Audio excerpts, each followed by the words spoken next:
दर्शक बंधु मु देवराज आपण मानक स्वागत करुच्ची मोर एग्रीकल्चर यूट्यूब चैनल रे। तो दर्शक बंधु आज आम आडभेंटा कंपनी धान विषय जाना जे कि आम सार बुझेबे। सार नमस्कार।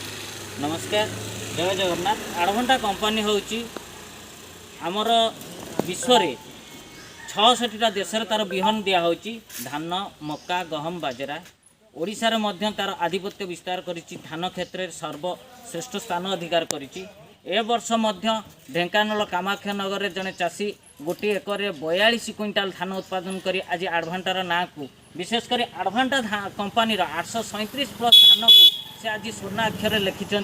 तेणु आमर ये अंचल में 120 दिन 125 दिन धान पाई जिते चाषी मानकर दाबी रहा से आडभांटा कंपनी तार नुआ करी 837 प्लस धान को मार्केट रे छाला। ये 837 प्लस एक रे ओजनदार आउ आपनकर मोटा, द्वितीय रे खाद्य पाई सी हूँ ओडियांकर प्रिय खाद्य हूँ पखाड़, जे कि आज पर्यंत कौन सी हाइब्रिड कंपनी चाउल को आम कहीं पखाड़ करतु ना, किंतु 837 प्लस धान को आम पखाड़ 3 दिन रखिकी खाई पारुचे।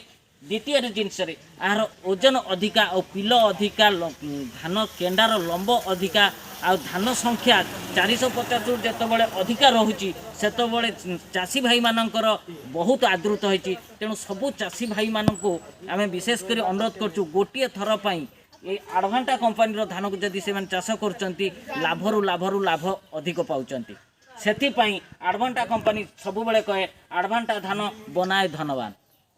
ठीक है सर। तो इस धानटा कौ सीजन करवा था आपणकर खरीफ समय करें, रबी समय करें। खरीफ समय समय सीमाटा अलग रोचे, रबी समय खरीफ माने समय सीमाटा अलग रोचे। खरीफ रे 120 दिन 125 दिन आउ आपणकर रबी समय 130 दिन 135 दिन रोचे। एकर केते केजी धान लागो? 6 किलो रोचे। 2 पैकेट 3 किलो लेखा 6 किलो। ठीक है सर, धन्यवाद।